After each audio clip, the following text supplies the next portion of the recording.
पुरानी पेंशन बहाल करो, बहाल करो, बहाल करो, पुरानी पेंशन बहाल करो, बहाल करो, बहाल करो। एक देश दो विधान, नहीं चलेगा, नहीं चलेगा, एक देश दो विधान, नहीं चलेगा, नहीं चलेगा। सबसे पहले सभी पत्रकार और छायाकार बंधुओं को नमस्कार। साथियों, आपको पता है कि हमारा मुद्दा एक ही है। दोबारा करना पड़ेगा, दोबारा करोगे जी सर। सभी पत्रकार और छायाकार बंधुओं को नमस्कार। आप अपने व्यस्तम समय में समय निकाल कर यहाँ पर पहुँचे, आपका स्वागत है, अभिनंदन है। और साथियों, आप भली भांति परिचित है, बड़े लंबे समय से हम हरियाणा प्रदेश के अंदर एक बड़ी लड़ाई लड़ रहे हैं जो हरियाणा प्रदेश के कर्मचारियों और अधिकारियों के भविष्य से जुड़ी हुई है।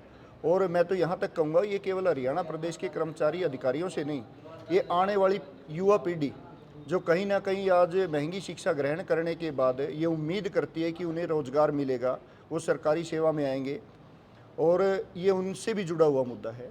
और इसको लेकर हम लगातार, आपने देखा भी होगा, हमेशा आप इसमें कवरेज करते रहे, आपने सहयोग किया है हमारे इस आंदोलन में।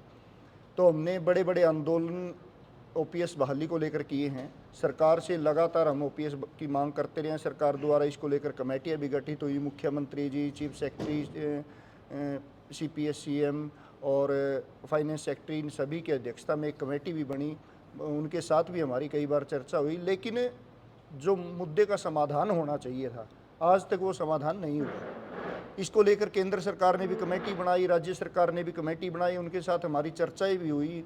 और कहीं ना कहीं हमने जितने भी हमारे आंकड़े थे वो हम सरकार के सामने पेश कर चुके हैं कि अगर पुरानी पेंशन नीति को बहाल किया जाता है, वो ना केवल कर्मचारियों और अधिकारियों के भविष्य के लिए लाभदायक है, वो हरियाणा प्रदेश और हरियाणा सरकार के लिए भी फ़ायदेमंद है। आज अगर मैं चर्चा करूं, जिस एनपीएस नेशनल पेंशन सिस्टम का हम विरोध करते हैं, नई पेंशन योजना के नाम से इसको जानते हैं, तो इसमें 10% कर्मचारियों की सैलरी का काटा जाता है और लगभग 14% कर्मचारी की बेसिक का सरकार इसके अंदर इन्वेस्ट करती है। और जो ये 14% है, ये आम जनता, आम टैक्स पेयर का पैसा है जो सरकारी खजाने से कर्मचारियों की पेंशन के नाम पर शेयर मार्केट के अंदर निवेश किया जाता है।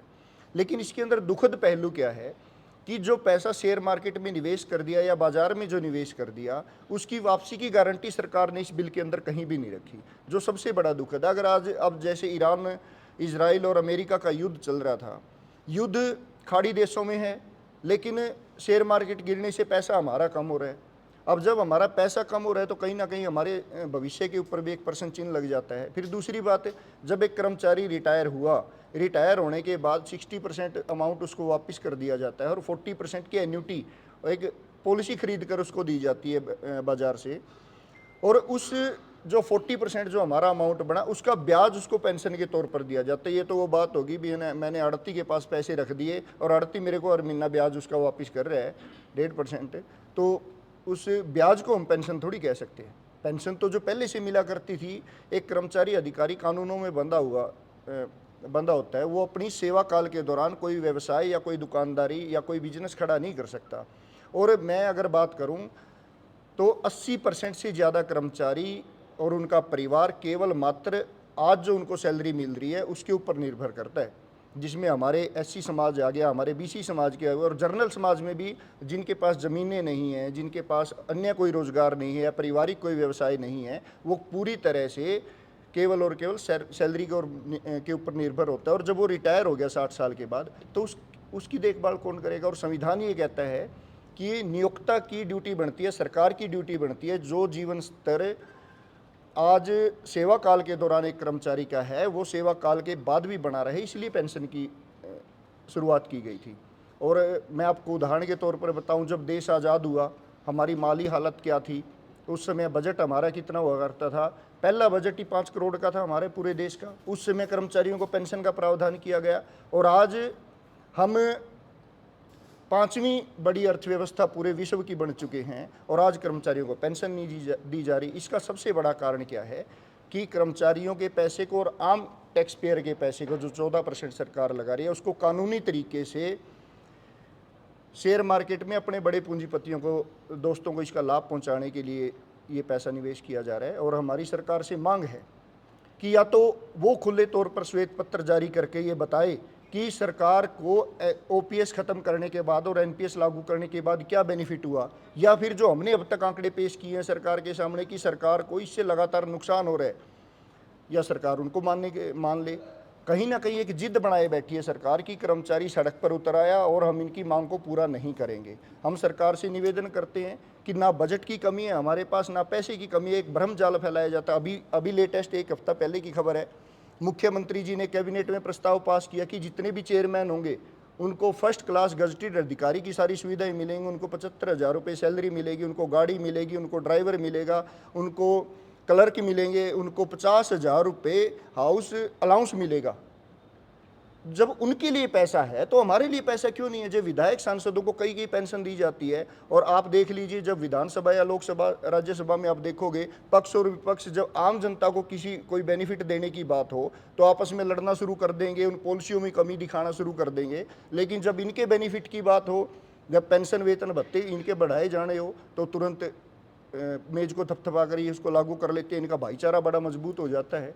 और दूसरी बात इसके अलावा आप देखोगे अब 8th पे कमीशन, कर्मचारियों को हर 10 साल बाद एक पे कमीशन लागू किया जाता है, महंगाई दर के हिसाब से उसके सैलरी को बढ़ाया जाता है। उसके लिए 1 जनवरी 2026 से पे कमीशन लागू होना था, लेकिन अभी तक कमेटी पे कमेटी का खेल खेला जा रहा है। और जब विधायकों सांसदों की पेंशन वेतन भत्ते बढ़ाने हो, किसी एक विधायक से प्रस्ताव डलवाएंगे और उसको वहीं पर पास कर दिया जाता है।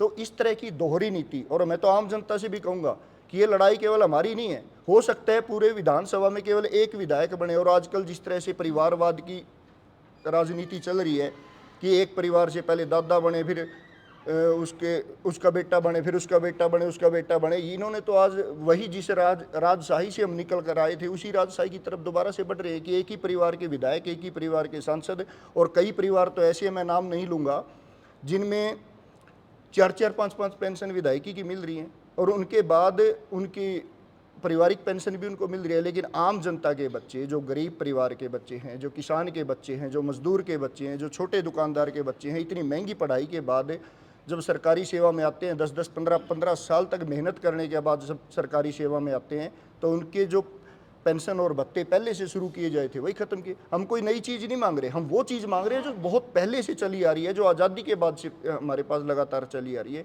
कोई नई चीज़ हम सरकार से नहीं मांग रहे। तो 20 साल से लगातार आप जो संघर्ष कर रहे हैं, तो अब क्या रणनीति बनाई गई है? देखिए, हम लगातार संघर्ष कर रहे हैं, लगातार सड़कों पर है, और सरकार, ऐसा नहीं है कि सरकार के ऊपर दबाव नहीं है, सरकार लगातार एनपीएस में बदलाव कर रही है। लेकिन हमारी मांग है कि आप बार बार बदलाव करने की बजाय, आप बार बार नए नए नोटिफिकेशन जारी करने की बजाय एक बार ही कैबिनेट में फैसला करें और पुरानी पेंशन को लागू कर दे। जब आप एक बार कर दोगे तो निश्चित तौर पर कर्मचारी और अधिकारी आपके प्रति सकारात्मक भी होगा। आज आपको लगता है कि कर्मचारी अधिकारी नाराज़ है, और नाराज़गी भी उसकी जायज़ है क्योंकि वो भविष्य से जुड़ा हुआ मुद्दा है।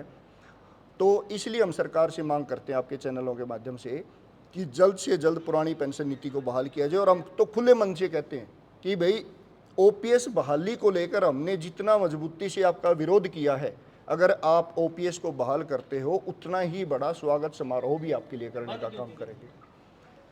देखिए, मैंने जैसे कि पहले जिक्र किया, बंद करने का कोई जायज़ रीज़न सरकार के पास नहीं है। हम आरटीए लगा चुके हैं। हमने ये भी कहा कि वो प्रस्ताव हमारे सामने रखा जाए जिसको देखकर आपने इसको लागू किया। लेकिन ये केवल जब निजीकरण की शुरुआत की गई, तो निजीकरण में जब किसी विभाग को एक निजी हाथों में देना हो तो वहाँ सबसे बड़ी अड़चन क्या होती है कि वहाँ के कर्मचारियों के बुढ़ापे की सुरक्षा की जिम्मेवारी भी लेनी पड़ेगी।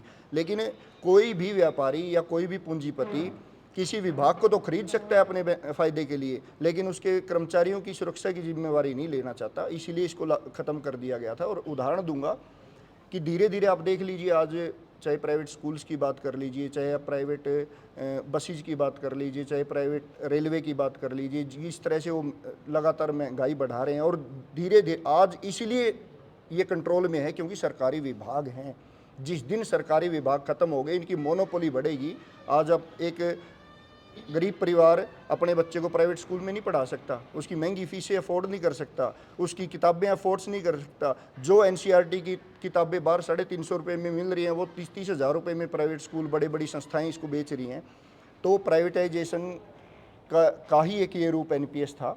और इसीलिए हम इसका विरोध कर रहे हैं। और ये केवल हमारे लिए नहीं है, ये जो नेता आज विधानसभा में बैठे हैं, जो पॉलिसियाँ बना रहे हैं, ये उनके लिए भी है, उनके परिवार के बच्चे भी कल सरकारी सेवा में आएंगे। तो मेरा आपके चैनल के माध्यम से मुख्यमंत्री जी से और पूरी कैबिनेट से और प्रधानमंत्री जी से निवेदन है कि कर्मचारी, आप सरकार की, किसी भी सरकार की रीढ़ कर्मचारी होता है। सरकार की नीतियों को जनता तक पहुंचाने का काम एक कर्मचारी करता है। जब वो अपने भविष्य के प्रति निश्चिंत होगा तो निश्चित तौर पर आपकी नीतियों को आम जनता के बीच में सकारात्मक रूप से लेकर जाएगा। और इसी कड़ी में हम अपने आंदोलन को आगे बढ़ाते हुए, आपने देखा होगा पहले बड़े बड़े आंदोलन हुए, तो इसी कड़ी में अपने आंदोलन की शुरुआत आज कैथल से कर रहे हैं। पेंशन बहाली संघर्ष समिति की एक हमारी मीटिंग हुई थी और जिसमें निर्णय लिया गया था कि 2 जून को हम कैथल के शहीदी स्मारक में सुबह 7:30 बजे इकट्ठा होंगे, जहां पर हम एक साइकिल यात्रा पूरे ज़िले के अंदर, शहर के अंदर निकालते हुए सचिवालय पहुंचेंगे और वहां पर मुख्यमंत्री और प्रधानमंत्री जी के नाम हम उपायुक्त के माध्यम से ज्ञापन सौंपेंगे, जिसमें हमारे, और साथ में मैं कर्मचारियों अधिकारियों से भी अपील करूंगा, जो हरियाणा कैथल के हमारे कर्मचारी अधिकारी हैं, कि आप अधिक से अधिक संख्या में ठीक सुबह 7:30 बजे 2 तारीख को शहीदी स्मारक पर एकत्रित हों और अपने इस भविष्य की लड़ाई में अपनी आहुति देने का लगता नहीं धारीवाल जी सरकार झुकेगी? जब कांग्रेस की लहर थी 24 में, तब भी नहीं झुकी सरकार, तो अब सत्ता में देखिए, इसका आंदोलन का किसी पार्टी की लहर या किसी पार्टी के विरोध से कोई लेना देना नहीं है, क्योंकि जब कोई लड़ाई आपके भविष्य से जुड़ी हो या आपकी सामाजिक सुरक्षा से जुड़ी हो तो उसका किसी पार्टी विशेष से कोई लेना देना नहीं होता। हाँ ठीक है, विपक्ष का दायित्व है, अगर सरकार बात नहीं सुनती तो विपक्ष उस मुद्दे को उठाए, उसको विधानसभा में रखे, लोकसभा में रखे, तो वो विपक्ष अपना काम करे और सरकार का अपना काम है, सरकार अपना काम करे, इस मुद्दे को जल्द से जल्द बहाल करे। और मैं तो सरकार से आज इस आपके माध्यम से एक और अपील करूँगा कि 20 साल से हमारे जो गेस्ट टीचर भाई बहन हैं वो लगातार सरकारी विद्यालयों में पढ़ा रहे हैं, तो उनके भविष्य का भी ध्यान रखते हुए जो हाई कोर्ट ने आज निर्णय दिया है, सुप्रीम कोर्ट का निर्णय है, उसका सम्मान करते हुए उनको भी जल्द से जल्द उनकी सेवाओं को नियमित करने का काम करें, ताकि वो भी अपने भविष्य के प्रति निश्चित हो सके। 2 तारीख को जो साइकिल यात्रा निकालोगे उसमें जिला स्तर के कर्मचारी भाग लेंगे या पूरे प्रदेश का? देखिए, जो कैथल से आज शुरुआत हो रही है तो उसमें जिला स्तर के हमारे कर्मचारी अधिकारी, और मैं तो आम जनता से भी अपील करूंगा, आप सभी का मुद्दा है, आप भी इसमें सहयोग कीजिए। जो आज आप देख रहे हो कि HPSC के द्वारा रिजल्ट जारी किए जा रहे हैं, भर्ती होती है 200 पदों की और भर्ती किए जा रहे हैं 2-2 कर्मचारी, तो इस अन्यायपूर्ण नीति के खिलाफ भी हमें एकजुट होना पड़ेगा। तो उन सभी युवा साथियों से मैं निवेदन करूंगा कि आपके भविष्य की लड़ाई है, आप सरकारी सेवा के लिए कठिन मेहनत कर रहे हैं, और जब हम एकजुट होंगे, आज कर्मचारी भी और युवा साथी भी, तो निश्चित तौर पर सरकार निकाली जाएगी ये यात्रा? नहीं, ये केवल आज कैथल से हम शुरुआत करें और धीरे धीरे इसको बढ़ाते हुए पूरे हरियाणा के अंदर हमारा ये आंदोलन होगा, और न केवल हरियाणा में, अब तो राष्ट्रीय स्तर पर भी इस आंदोलन की गूंज आपको देखने को मिलेगी।